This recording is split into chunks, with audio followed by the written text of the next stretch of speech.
Budget को लेकर मुख्यमंत्री भजनलाल शर्मा अलग अलग तबकों के साथ संवाद कर रहे हैं। इससे पहले सीएम ने कर्मचारी संगठनों के साथ मुख्यमंत्री कार्यालय में संवाद किया, तो वहीं आज मुख्यमंत्री ने स्वास्थ्य विभाग के एक्सपर्ट के साथ चर्चा की है। सीएमओ में संवाद कार्यक्रम आयोजित किया गया, जिसमें मुख्यमंत्री ने बजट में लोगों से जुड़ी योजनाओं पर भी चर्चा की।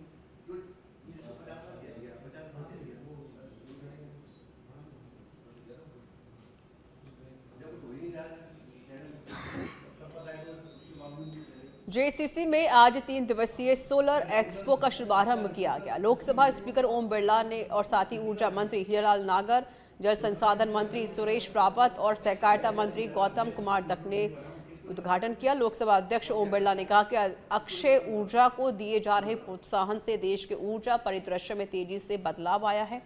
बीते कुछ समय से राजस्थान ने सौर ऊर्जा उत्पादन के क्षेत्र में उल्लेखनीय प्रगति हासिल की है और हम आत्मनिर्भरता की ओर अग्रसर हैं। ऊर्जा मंत्री हीरालाल नागर ने कहा कि प्रदेश की स्थापित अक्षय ऊर्जा क्षमता 31 गीगावाट से अधिक हो गई है। प्रदेश में एकीकृत स्वच्छ ऊर्जा नीति 2024, बैटरी स्टोरेज, पंप स्टोरेज आदि के नवाचार किए जा रहे हैं, जिसमें केंद्र सरकार का पूरा सहयोग मिल रहा है।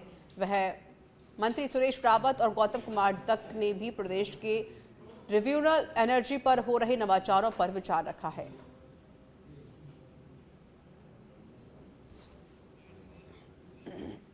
जो आने वाले समय के अंदर देश और नहीं पूरी दुनिया का सोलर का बड़ा हब बनने जा रहा है। मुझे खुशी है कि राजस्थान के मुख्यमंत्री जी के नेतृत्व में सोलर एनर्जी और सोलर एनर्जी के साथ अन्य रिन्यूएबल एनर्जी के लिए राजस्थान गंभीर प्रयास कर रहा है। हमारे प्रधानमंत्री माननीय नरेंद्र मोदी जी जब गुजरात के मुख्यमंत्री थे तो उन्होंने एक देश में नई क्रांति का तिलक लगाया। कोई समय था जब गुजरात श्वेत क्रांति के बाद उन्होंने सोलर के माध्यम से किस तरीके से हम ऊर्जा पैदा कर क्लीन एनर्जी के नए की शुरुआत कर सकते हैं। और आज मुझे खुशी है दुनिया में भारत ग्रीन एनर्जी में, क्लीन एनर्जी में और रिन्यूएबल एनर्जी के अलग अलग तरीके से जो भी हो सकता है उसके लिए दुनिया का सबसे आगे बढ़ने वाला देश है।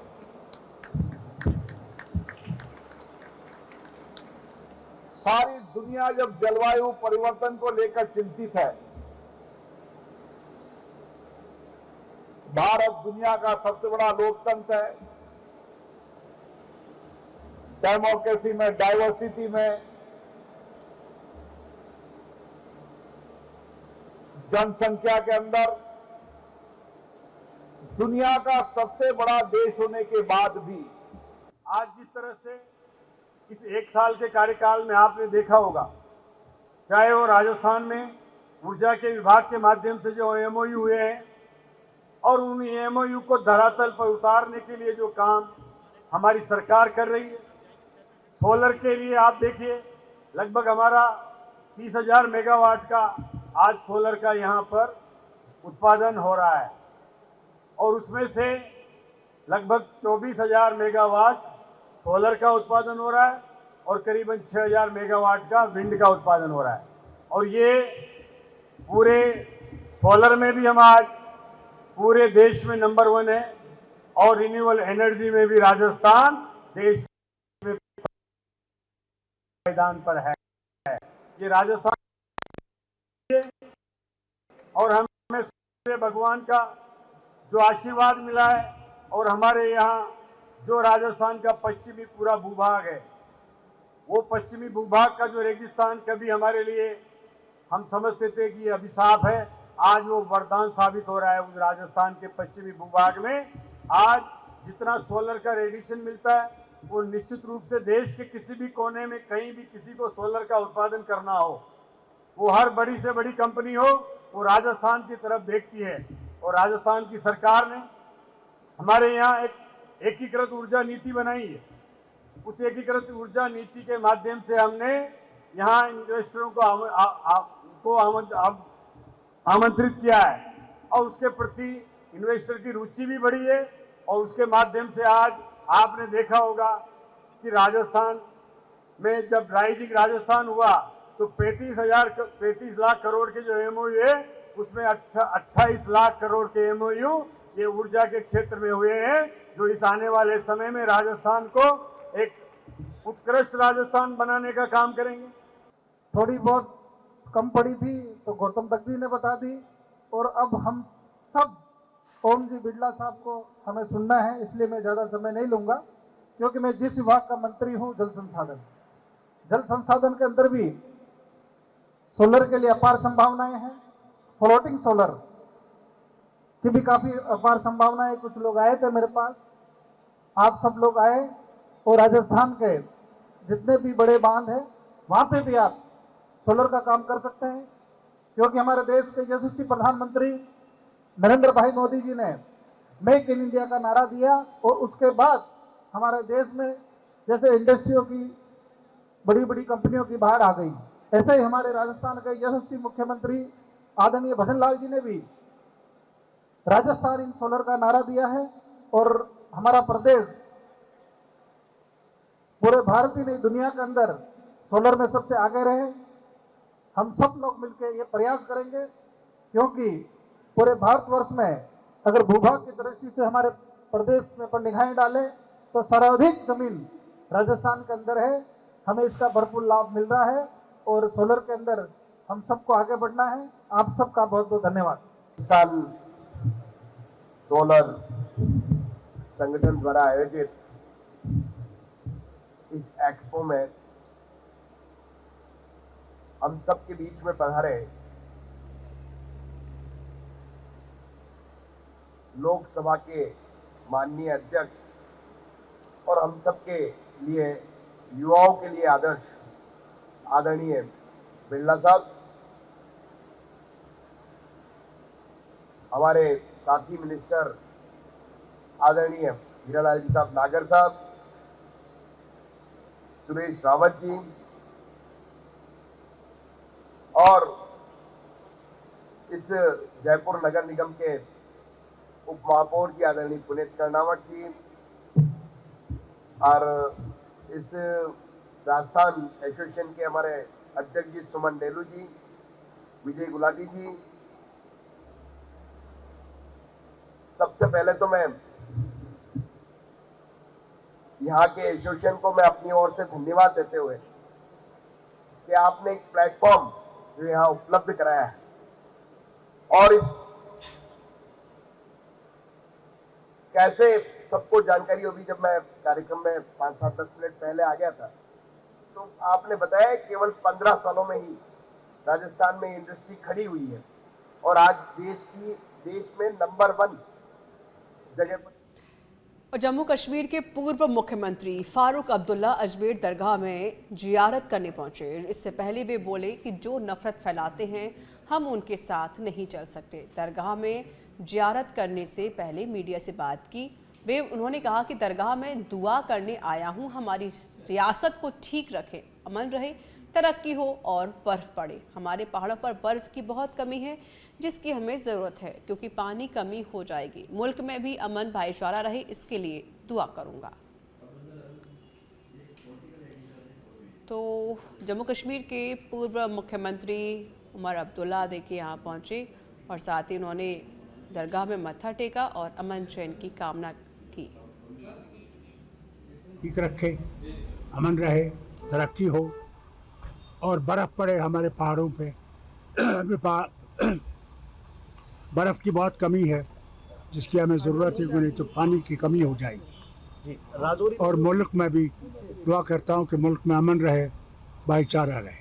राजौरी में जो हुआ है 15 मौतें हो चुकी है अब तक। ये वो एक वायरस फैली हुई है जिसके बारे में ये मालूम कर तहकीकात कर रहे हैं कि वो कौन सी वायरस है, क्या है। सारे लगे हुए हैं उस पर। जो खबरें और भी है, लेकिन वक्त एक छोटे से ब्रेक का है। जल्द हाजिर होंगे।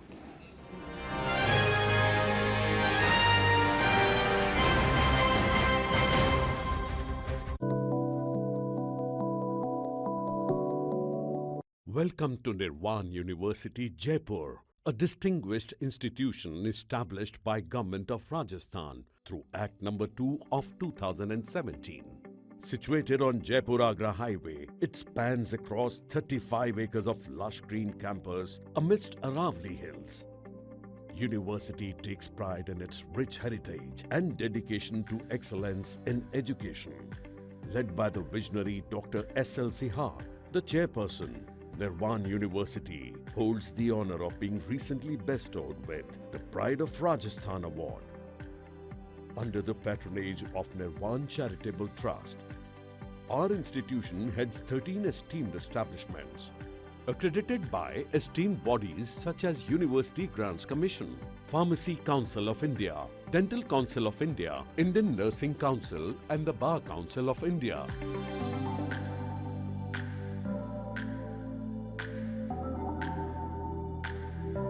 Nirvan University ensures that all its 13 schools have state-of-the-art infrastructure to support a holistic learning experience.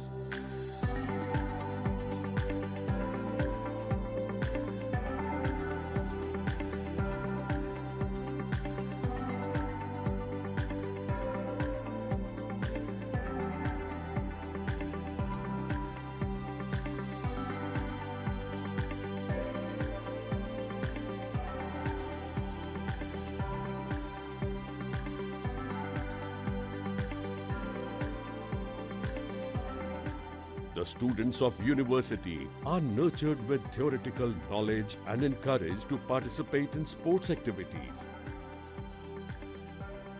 We have Fitness Yoga Club to promote physical and mental well-being. The university believes in providing hands-on practical experience and field exposure.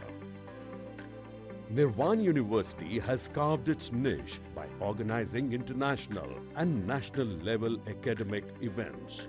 Beyond classrooms, we foster a vibrant community, creative and intellectual curiosity. Join us to be the leaders of tomorrow.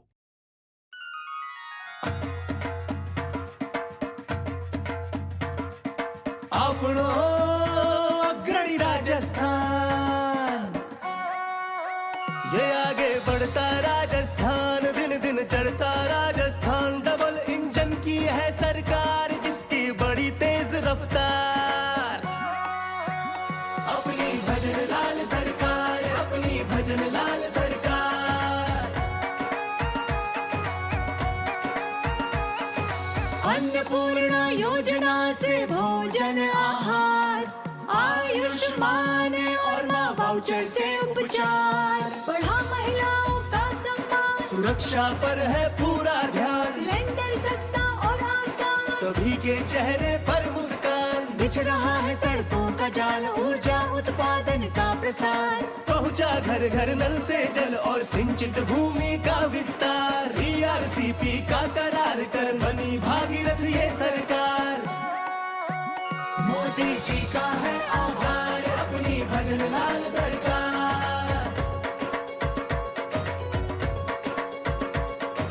बेहतर शिक्षा का आधार, सबको अवसर मिले अपार। Paper leak पे लगा लगाम, युवा सपनों को कर साकार।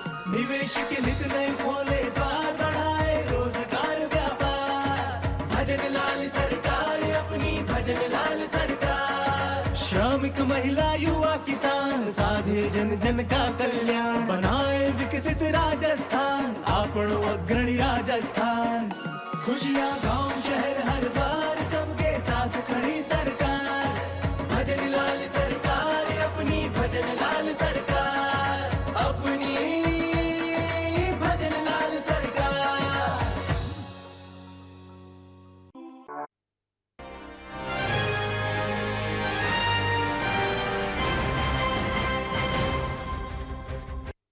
ब्रेक के बाद एक बार फिर से आप सभी का बहुत स्वागत है। चलिए खबरों में आगे बढ़ते हैं। राजस्थान विधानसभा अध्यक्ष वासुदेव देवनानी ने चित्तौड़गढ़ स्थित सावलिया सेठ मंदिर के दर्शन किए। देवनानी ने मंदिर में पूजा अर्चना की और आरती में भाग लिया। देवनानी ने देश और प्रदेश की खुशहाली की कामना की। अध्यक्ष देवनानी ने मंदिर की शिल्पकला और भवन की भव्यता का अवलोकन किया।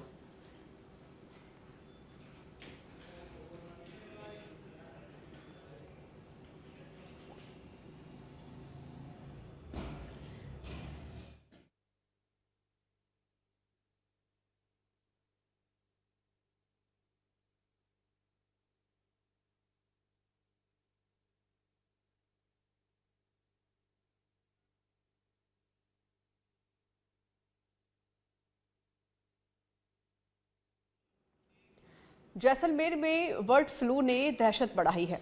उड़ते उड़ते अचानक खेत में गिरे हैं 14 कुर्जा पक्षी। मरने वाले पक्षियों की संख्या 28 हो गई है। बता दें कि देगराय औरण इलाके में 11 जनवरी को 600 बता दें आपको कि देगराय औरण इलाके में 11 जनवरी को 6, 12 जनवरी को 2 कुर्जा पक्षियों के शव मिले। 13 जनवरी को 2, 15 जनवरी को 3 और 16 जनवरी को 1 कुर्जा का शव मिला है। वहीं 17 जनवरी यानी कि आज मोहनगढ़ के बांकलसर गांव में एक साथ 14 कुर्जा के शव मिले। वन और पशुपालन विभाग की टीम अलर्ट मोड पर है। जोधपुर से जैसलमेर पहुंची है क्षेत्रीय रोग निदान प्रयोगशाला की टीम। डॉक्टर विठलेश व्यास और संयुक्त निदेशक उमेश प्रगतिवार ने बैठक ली। जैसलमेर के नोडल ऑफिसर की बैठक ली गई। अपने आईजीएनपी जो फॉरेस्ट विभाग के रंजीत सिंह जी, उनका फ़ोन आने पर अपनी टीम अलर्ट हो गई है और मोहनगढ़ के नोडल अधिकारी डॉक्टर दिनेश पुनिया और मोहनगढ़ की जो आरआरटी टीम है वह मौके पर पहुंच चुकी है। और अभी अपने बीच में क्षेत्रीय रोग निदान प्रयोगशाला से डॉक्टर विठलेश जी आए हैं, उनको लेकर भी हम जाएंगे। जो राज्य सरकार का प्रोटोकॉल है, नियम है और ये विशेषज्ञ होने के कारण पूरा प्रोटोकॉल का पालना करते हुए उन मृत पक्षियों का सैंपल हम भोपाल भी भेजेंगे। साथ जो अन्य मृत पक्षी है उनका हम साइंटिफिक वैज्ञानिक विधि से डिस्पोजल उसी जगह कर देंगे। तो सिम्टम या सूचना मिली सिर्फ वाइल्ड बर्ड में, माइग्रेटरी बर्ड से मिली है। दौसा के सिकराय से खबर है 65 लाख रुपए और अर्टिगा गाड़ी लूटने की वारदात हुई है। लूट करने वाले 3 आरोपियों को पुलिस ने गिरफ्तार किया है। घटना में लूटी गई अर्टिगा गाड़ी को बरामद किया गया है। नेशनल हाईवे 21 पर सीकरी के पास लूट की घटना को अंजाम दिया गया। फिलहाल आरोपी से पूछताछ जारी है। 3 आरोपी गिरफ्तार किए गए हैं और तीनों आरोपियों से पूछताछ पुलिस कर रही है।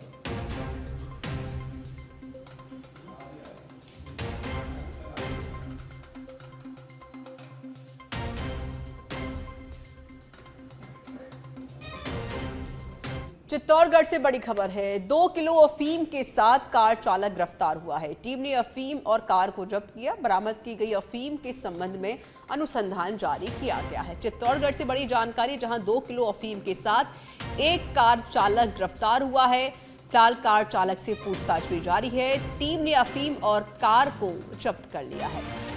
तो वहीं कार चालक भी गिरफ्तार हुआ है और कार चालक से पूछताछ हो रही है। बरामद की गई अफीम के संबंध में अनुसंधान जारी किया गया है। जोधपुर के वेस्ट जिले की पुलिस ने ऑपरेशन साइबर शील्ड के तहत बड़ी कार्रवाई की है। टीम ने ट्रक ड्राइवरों के साथ ठगी करने वाले अलग अलग गिरोह का खुलासा करते हुए 11 महिला सहित एक सरगना को गिरफ्तार किया है। आरोपियों के कब्जे से 1 लाख रुपए नगद, 50 के करीब मोबाइल, आधार कार्ड, पैन कार्ड सहित सिम कार्ड बरामद किए हैं। पूरे मामले को लेकर डीसीपी वेस्ट राजश्री राज ने जानकारी दी है। सीएचक्यू के द्वारा मिशन साइबर शील्ड के नाम से एक अभियान चलाया जा रहा है, जिसमें साइबर अपराध के विरुद्ध सारे जिले जो है वो प्रभावी कार्रवाई कर रहे हैं। इसी क्रम में जिला पश्चिम आयुक्तालय द्वारा पिछले 4 दिनों में हमने 4 प्रकरण दर्ज किए हैं साइबर अपराध से संबंधित। इसमें 15 व्यक्तियों को गिरफ्तार किया है और टोटल जो इन 4 प्रकरणों में जो साइबर फ्रॉड का खुलासा हुआ है वो करीब 7 करोड़ रुपए का हुआ है। इनमें से 2 प्रकरण जो है वो फर्जी कॉल सेंटर से संबंधित है, जो एक कॉल सेंटर भगत की कोठी थाने में और एक कॉल सेंटर कुड़ी इलाके में। जोधपुर से बड़ी खबर है, पाकिस्तान से आए परिवार का बालक गायब हुआ। राजीव गांधी थाने में गुमशुदगी की रिपोर्ट दर्ज कराई गई। पाकिस्तान से आए सोडाराम का पुत्र सुरेश गायब हुआ है। मामले के सामने आने के बाद सुरक्षा एजेंसियां अलर्ट हो गई हैं। राजीव गांधी नगर थाना पुलिस गुमशुदा की तलाश कर रही है। तो ये बच्चा पाकिस्तान से आया हुआ था जो कि गायब हो गया है। फिलहाल इस बच्चे की तलाश जारी है। सुमेरपुर से खबर है, नेशनल हाईवे पर रफ्तार का कहर देखने को मिला है। अज्ञात वाहन ने बाइक को अपनी चपेट में लिया। बाइक सवार की मौत हो गई है, 2 अन्य घायल हुए हैं। सदर थाना पुलिस मौके पर पहुंची है। शव को सीएचसी की मोर्चरी में रखवा दिया गया है। सुमेरपुर के जाखा नगर चौराहे की पूरी घटना है ये।